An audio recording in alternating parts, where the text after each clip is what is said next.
मित्रांनो, आजच्या व्हिडिओचं नाव आहे हॉटेलमध्ये चेक इनची वेळ दुपारची का असते. बघूया काय ते.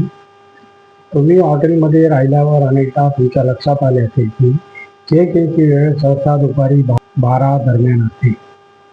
हॉटेल चेक इन वेळ सकाळी लवकर पोहोचल्यावर खोली तयार नाही असे अनेकदा म्हटले जाते. असे का, असा प्रश्न तुम्हाला पडलेला असेल. असेही वाटू शकते की हॉटेल केवळ त्यांच्या सोयीसाठी ही वेळ ठरवतात, परंतु प्रत्यक्षात यामध्ये हॉटेलचे संपूर्ण कामकाज सुरळीत चालावे हा मुख्य उद्देश असतो. Very good. चला तर पुढे बघूया मित्रांनो. हॉटेलमध्ये चेक इनची वेळ दुपारी असते कारण आधी राहत असलेल्या पाहुण्यांच्या चेक आउट ऑनलाईन पाहुण्यांच्या चेक इनच्या दरम्यान वेळेत कर्मचाऱ्यांना खोल्या स्वच्छ करण्यासाठी आणि त्यांची तपासणी करण्यासाठी वेळ मिळतो. Very good.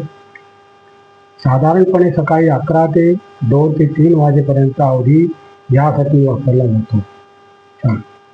जेणेकरून हॉटेलला कार्यक्षमतेने व्यवस्थापन करता येते आणि पुढील पाहुण्यांसाठी खोल्या तयार ठेवता येतात. स्वच्छता आणि देखभाल. आधीच्या ग्राहकांनी किंवा पाहुण्यांनी चेकआउट केल्यानंतर हॉटेल कर्मचाऱ्यांच्या टीमला पुढील पाहुण्यांसाठी खोल्या स्वच्छ करण्यासाठी आणि त्यांची योग्य देखभाल करण्यासाठी वेळ लागतो. यामध्ये स्वच्छता, सर्व्हिसिंग आणि इतर तपासण्यांचा समावेश असतो. बहुतेक पाहुणे सकाळी ब्रेकफास्ट करून सकाळी 9 ते 11 दरम्यान चेकआउट करतात. ते निघून गेल्यानंतर हाऊसकीपिंग टीमची ड्युटी सुरू होते. प्रत्येक खोली पूर्णपणे स्वच्छ केली जाते. अंथरुणे बदलणे, स्नानगृह पूर्णपणे स्वच्छ केली जातात आणि टॉवेल, साबण, शॅम्पू इत्यादी सर्व आवश्यक वस्तू पुन्हा भरल्या जातात.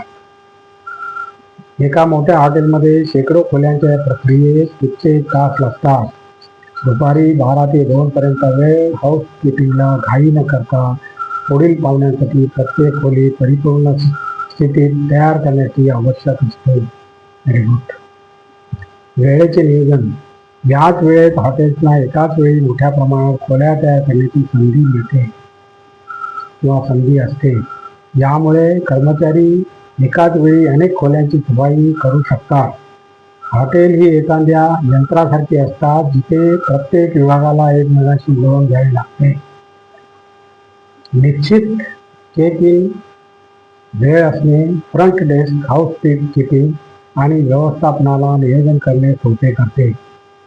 फ्रंट डेस्क कर्मचाऱ्यांना माहीत असते की नवीन ग्राहकाची गर्दी कधी होणार आहे. त्यानुसार हाऊसकीपिंगच्या शिफ्टनुसार खोल्या तयार करतात आणि पर्यवेक्षक खोलीची तयारीबाबतची तपासणी करतात. त्यामुळे गोंधळ कमी होतो आणि प्रत्येक ग्राहकाला दर्जेदार व गुणवत्तापूर्ण सेवा देणे शक्य होते. Very good. आता आणखीन एक टीप आहे मित्रांनो हॉटेलबाबतच. काय बघूया. अनेक जण हॉटेलमध्ये पायमोजापासून ते चार्जरपर्यंत अनेक गोष्टी विसरतात. हे काय बघा. प्रवास करताना तुम्ही हॉटेलमध्ये थांबला असाल, या दरम्यान तुम्ही काहीतरी विसरला असाल. प्रवास करताना लोक कोणत्या गोष्टी विसरतात आणि त्यांचा अनुभव कसा असतो हे जाणून घेण्यासाठी एका सर्वेक्षणाचा प्रयत्न करण्यात आला आहे.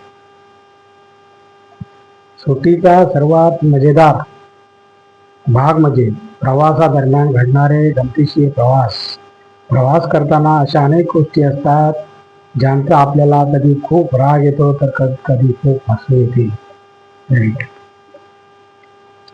भारतीय पर्यटकांच्या हॉटेलमधील काही सामान्य सवयीमध्ये हॉटेलमध्ये प्रसाधन सामग्री आणि इतर वस्तू घेणे, हॉटेलच्या नियमांचे उल्लंघन करणे आणि सार्वजनिक ठिकाणी अयोग्य वर्तन करणे याचा समावेश आहे. तथापि काही भारतीय पर्यटक आता सभ्य आणि जबाबदार पर्यटन पद्धतीचा अवलंब करत आहेत. यामुळे त्यांना पर्यावरणाची आणि सामाजिक मूल्याची जाणीव आहे असे दिसून येते. काही भारतीय पर्यटक हॉटेलमध्ये किंवा सार्वजनिक ठिकाणी गैरवर्तन करतात जे नकारात्मक चर्चेला कारणीभूत ठरते. काही विशिष्ट सवयी इतर देशांच्या लोकांच्या तुलनेत वेगळ्या असू शकतात.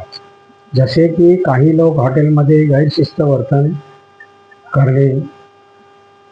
अनेक भारतीय पर्यटक आता सभ्य पर्यटन पद्धतीचा अवलंब करत आहेत.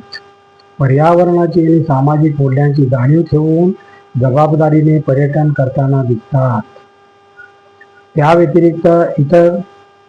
व्यतिरिक्त जर आपण भारतीय प्रवाशाबद्दल बोललो तर प्रवासादरम्यान काही गंमत नसणे शक्य नाही. भारतीय प्रवाशांच्या सहलीचा अनुभव जाणून घेण्यासाठी नुकतेच एक सर्वेक्षण करण्यात आले. यामध्ये अशा काही गोष्टी समोर आल्या आहेत ज्याबद्दल जाणून तुम्हाला हसू येईल किंवा पर्यटक कोणत्या गोष्टी विसरतात. या सर्वेक्षणानुसार 37% प्रवासी फोन चार्जर किंवा अडॅप्टर बाळगणे विसरतात. त्यानंतर टूथब्रश, टूथपेस्टची संख्या, नंतर औषधे, इयरफोनची संख्या. असे काही लोक घरी छत्री, सनग्लासेस आणि अगदी महत्त्वपूर्ण प्रवासाची कागदपत्रे सुद्धा विसरतात. 42% भारतीय प्रवासी हॉटेलमध्ये मोजे, शर्ट यासारखे कपडे विसरतात. 37% लोक इलेक्ट्रॉनिक वस्तू, 36% प्रसाधन सामुग्री, 30% चष्मा आणि 22% दागिने देखील मागे विसरून जातात. 17% लोक पासपोर्ट विसरतात. अरे बापरे. आणि अशा प्रकारे मित्रांनो आजचा आपला व्हिडिओ संपलेला आहे. आणि तुम्हाला जर माझा व्हिडिओ आवडला तर लाईक करा, शेअर करा, सबस्क्राईब करा आणि कॉमेंट जरूर करा. नमस्कार. जय हिंद.